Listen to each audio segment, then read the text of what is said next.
Hey guys, my name is Aman, and today I'm going to talk about CLAT 2020. There has been a lot of apprehensions. There's been a lot of debate as to what has happened, and students are looking at something. There is a lot of confusion going on. So this is my turn now. You must have seen a lot of videos on the issue.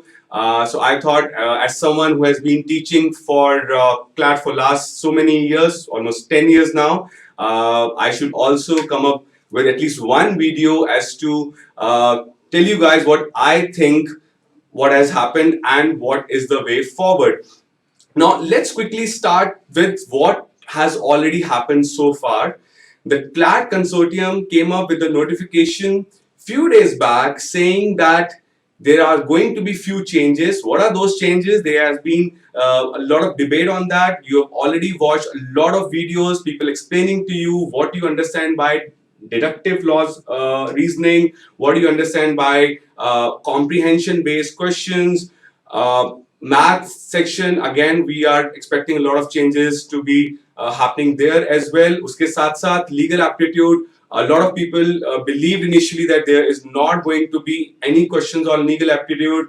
Then Fazan sir came up with the interview and his video on YouTube, and where he was seen talking about reasoning based questions, which were primarily inferential reasoning based questions. So those may be asked, but we yet are not clear as to what exactly are we expecting or what exactly are we looking at. And I am, for the next 10 minutes, I am only going to talk about the issues with which the students are facing. So my personal opinion, again, whatever I'm going to say in this video is more or less my personal opinion. So far, whatever videos I've gone through, people have only be talking about how it is okay and we should look ahead and we should not worry about all of this. But I'm gonna give you my version, right? So let's start. What are my serious issues with what has happened? So let's start with that. The first is the timing of the notification. As we all know, there are 3 or 4 types of students who are going to write the CLAT exam in 2020. There are people who are preparing for CLAT for last 1 year, or there are students who have been preparing for CLAT for last 2 years. They started their preparation from class 11th itself. There are people who appeared for CLAT last year, but they could not clear, or their rank was not good enough to make it to the top 5, or maybe they were getting a college which they think or they thought that it is not good enough for them. So they have decided to drop an year and prepare again for this exam. So if we look at this, right, what has happened now is, if we look at the 1 year or the 2 year students, we are already in the month of November, right? And the notification has come out 5 months before the exam, 5 or 6 months before the exam. And all these students are gonna now prepare or gonna be preparing for their board exams, which are going to take place in April. So whatever effort, whatever hard work they had put in so far for their CLAT prep is not going to have so much impact. Now, I have also seen people saying कि ज़्यादा फर्क नहीं पड़ेगा, आप anxious मत होइए, उस पे हम बाद में भी बात करेंगे. But for students who have already done so much, I think उनके साथ ये कहीं ना कहीं पे हल्का सा I would say that this is too much to expect that whosoever has done whatsoever is not anymore relevant. इसका मतलब ये भी है कि वो लोग जिन्होंने अभी तक शायद इस शिद्दत से या इतने अच्छे से तैयारी नहीं किया था क्लैट के लिए, वो भी शायद उतना ही अच्छा कर सकते हैं vis-a-vis students who were that serious about law.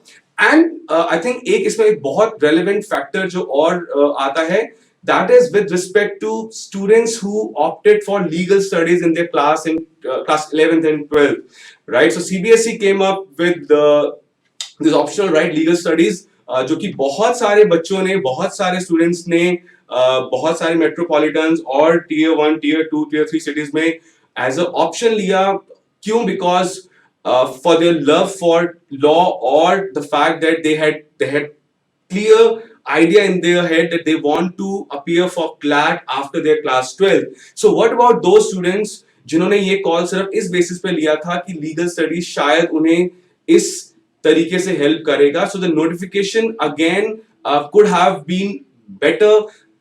इसके लिए एक और भी एक जो जो चीज आई कि शायद क्लैट की जो जो कंसोर्टियम है या जो the CLAT committee, right, which is formed only after the month of October, and that is the reason the notification has come out now.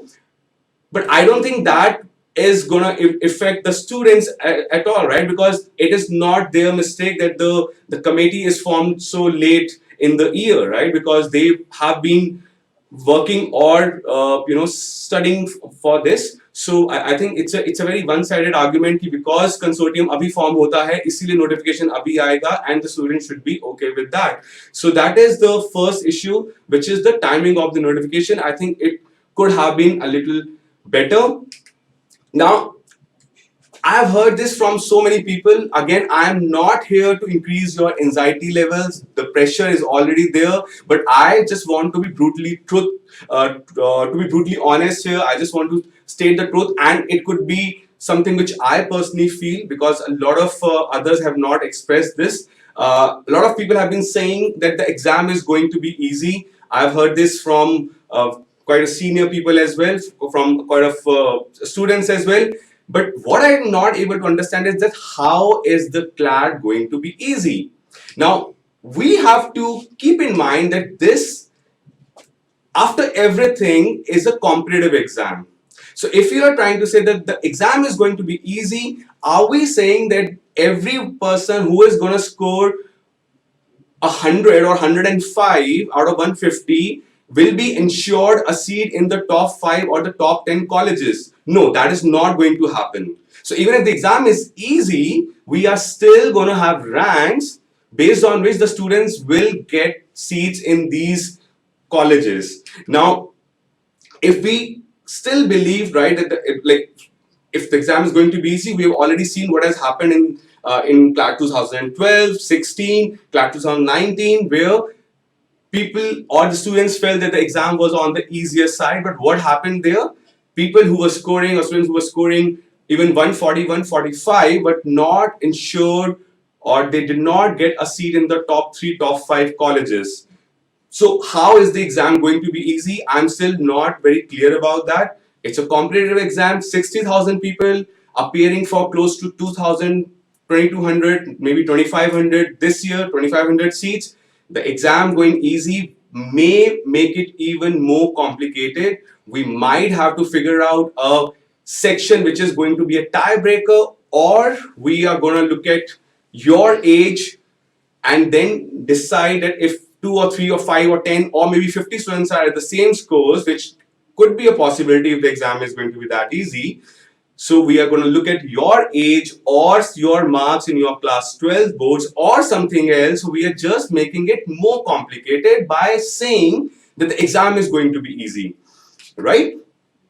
Now, the third point, right, the third issue which I want to highlight here is that we are not yet sure whether there will be legal principle based questions.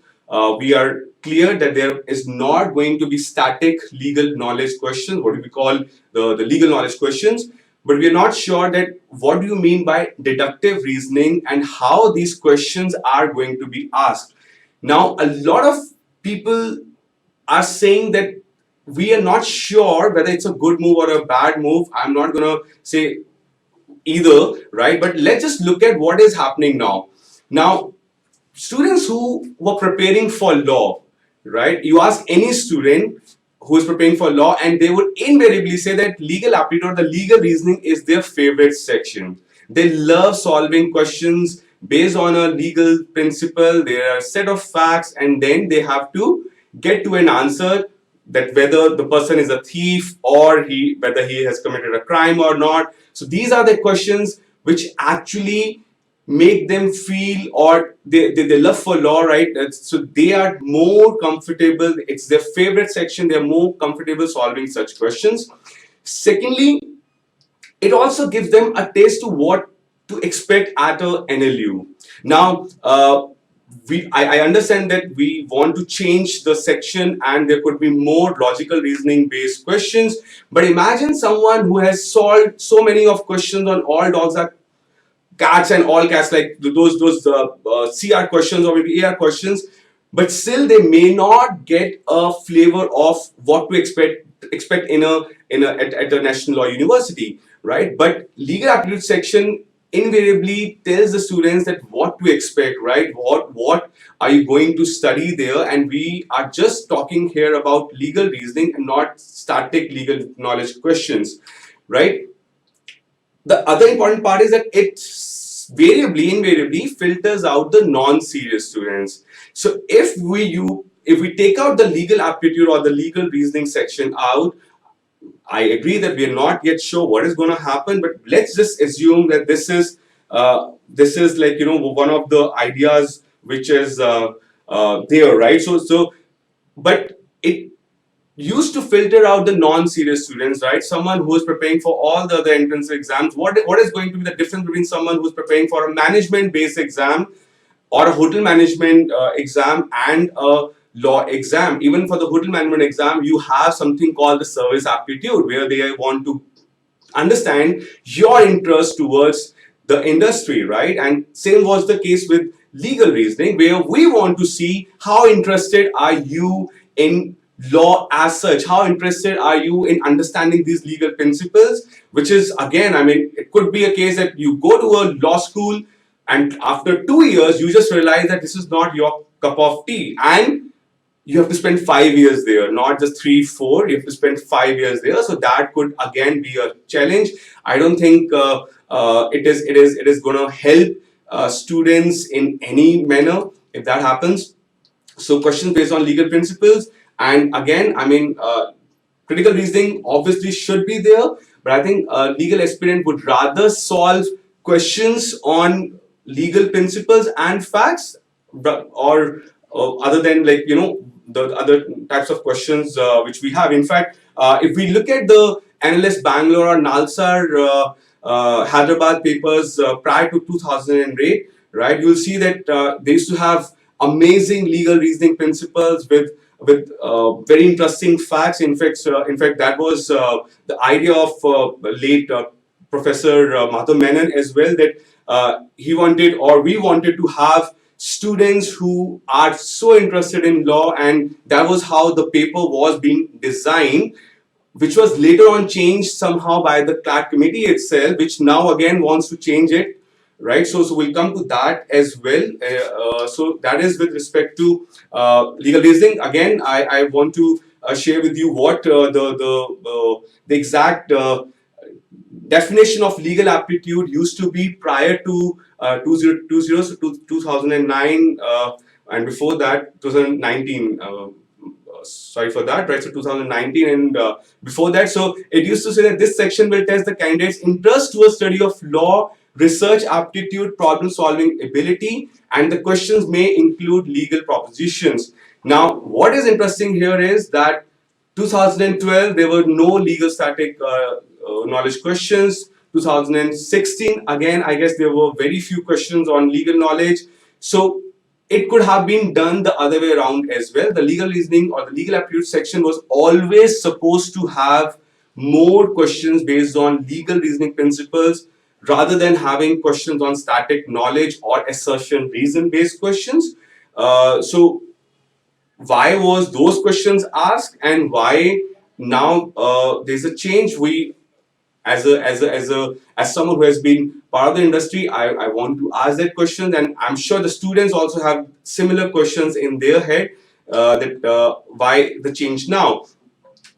Now the other issue, just a sec. So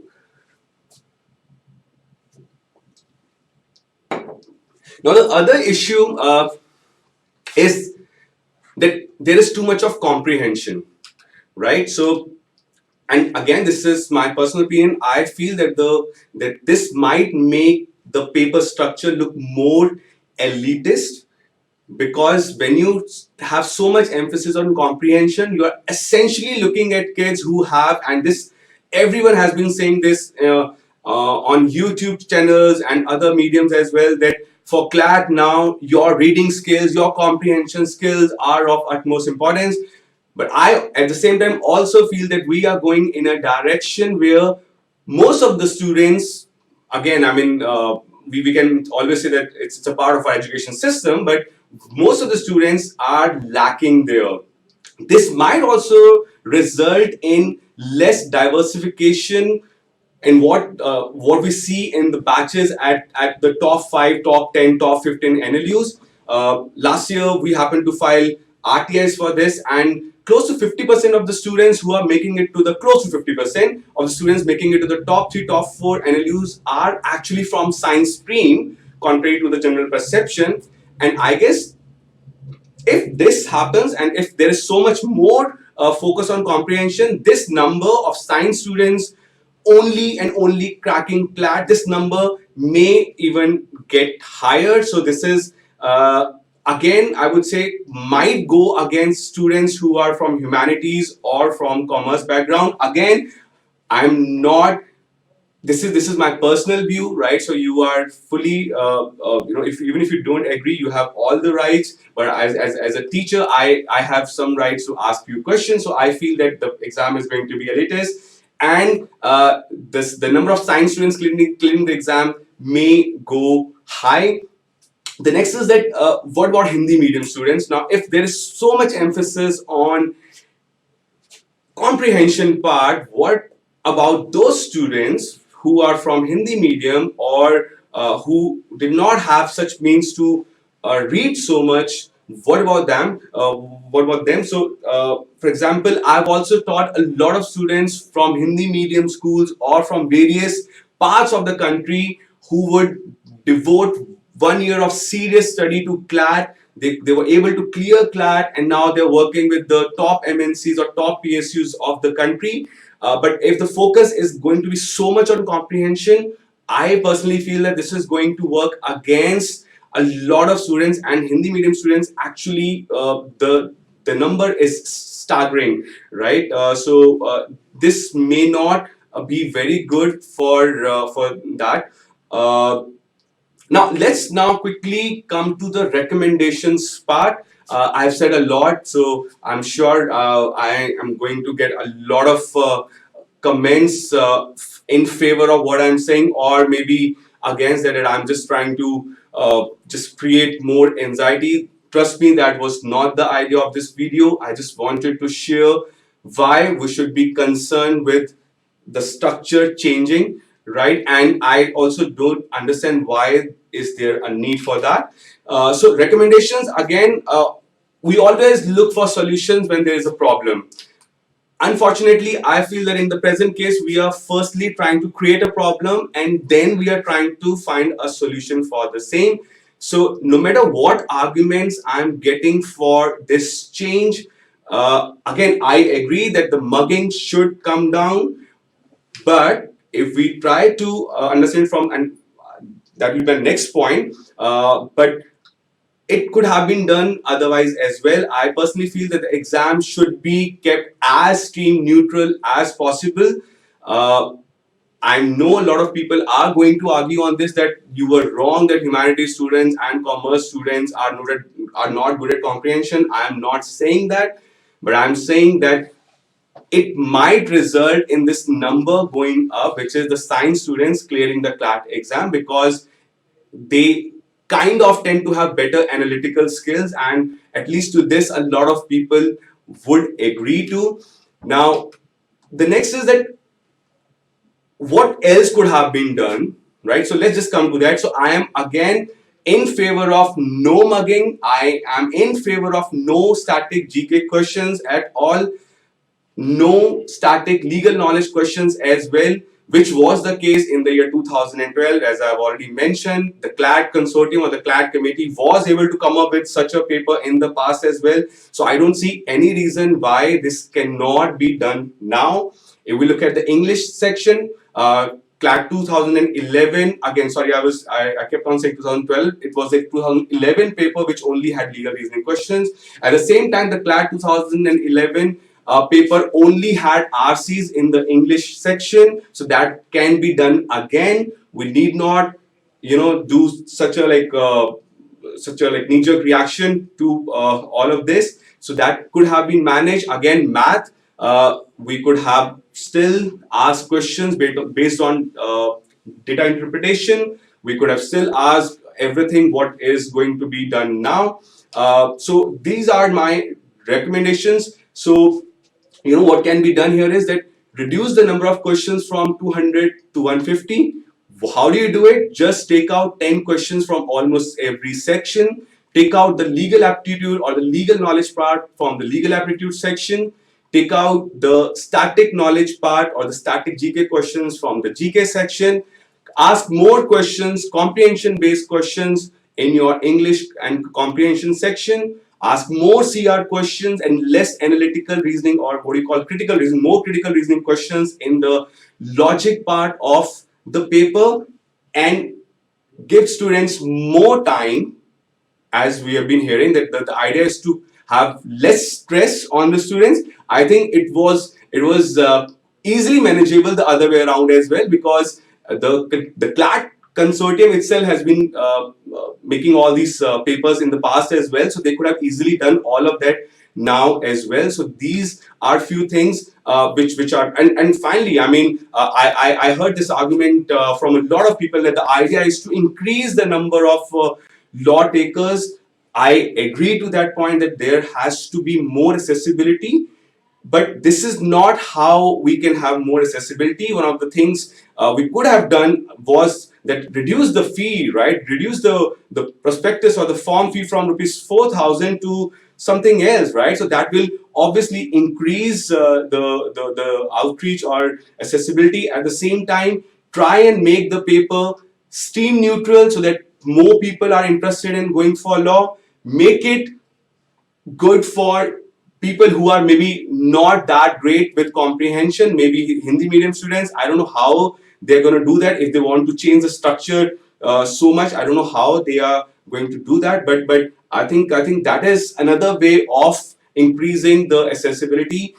This whatever are we looking at right now may not result in what we are really trying to do. In today's newspaper, there is very interesting piece of information wherein the CBSE has come with a new proposal that they plan to have a lot more focus on critical reasoning going ahead, and they plan to do that by the year 2023, and I guess that's a right move in a right direction. It will prepare the students mentally also, and they would know what to expect going ahead. So I guess we could also, like, when we look at this paper, right, we could also have done something on similar lines by giving students time to understand the changes and why are all these changes required. Because no matter what we are saying on these channels or videos, that you need not be anxious. A lot of parents are in fact very very anxious. In fact, I've been told that people are already planning to file petitions before various courts in the country, because they seriously feel that it is doing a lot of injustice to people who have been, or to students who have been preparing for CLAT for last 1 year. As we all know, right? The pre-boards have started. So in a way, there is a stop now. Whatever they have already done is there, and now they're preparing for their pre-boards, their boards, and that is the reason why the parents and the students are so anxious. So we'll have to wait for that as well. We have to keep an eye on the litigation part as well, that what is happening on that front. And lastly, again, there is another notion. There are a lot of people whom I was talking to personally, a lot of parents, a lot of trainers from the industry, a lot of teachers who are teaching at the top NLUs. They are of the opinion that there is this issue that maybe a lot of people feel that students are not able to prepare for CLAT on their own, and that is one reason why these changes. But I again don't agree to all of that. I mean, let's just take the example of legal aptitude. I mean, that was the main section which students were not getting to study a lot. But if you go to the CBSE website, all the material is available free. I mean, the student only has to go there, and you will find everything there. So as far as the legal reasoning questions are concerned, as far as your interest for law is concerned, You could go through that material as well, and you can really see whether you have it in you, or you have that burning desire in you to be a lawyer. I mean, I always feel that the more you know about a profession, the more you read about it, right, the more you want to get there if you're clear in your head. So that is there.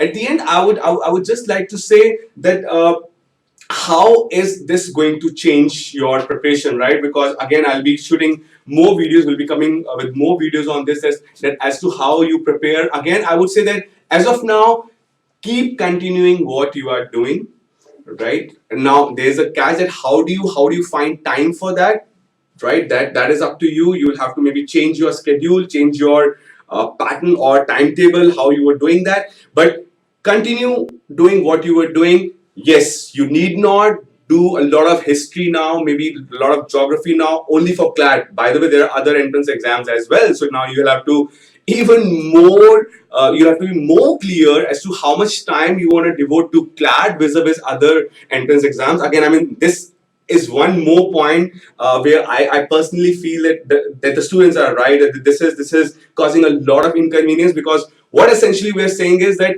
for CLAT you need not do this, but for this exam you do this, but for this exam you do this, right? So there's a problem there as well. But I would suggest that whatever you have been doing, keep continuing doing that, and have like much more emphasis on newspaper reading. I mean, it is essential now to spend more time. I've I've been teaching for so long, and I always keep saying this, that newspaper is the best thing you can do, or reading newspaper is the best thing you can do while preparing for your CLAT exam. It gets even more imperative, even more important now, and maybe you'll have to change the style of reading your newspaper. Maybe, for example, there is some editorial on Sabrimala. You read it and you try to understand the legal context, or they may not just ask you who was on the bench, right? So there could be some question related to the issue, or for example, today or yesterday, whatever is going on in Maharashtra, what happened there, how the president's rule was revoked. So all of that, you'll have to read all of that, but maybe from a different perspective. Now you'll have to maybe spend more time. I would say at least spend 2 hours reading the newspaper, and try and figure out how you can take out the maximum out of it. How can you improve your comprehension reading the newspaper? How can you improve your reasoning ability skills, or your reading speed as well while reading the newspaper? And with everything else, whatever you have been doing, just continue doing that. So in the end, like we'll be shooting more videos on this, right? And as to how to prepare. And if you have liked the video, please comment in the comment section. I would love to know your side of story, or your thoughts on this. Please comment, and if you like the video, do like, share, and subscribe. And hopefully we'll see each other, right? And I'll be sharing more videos as to how to prepare for CLAT now. Thank you.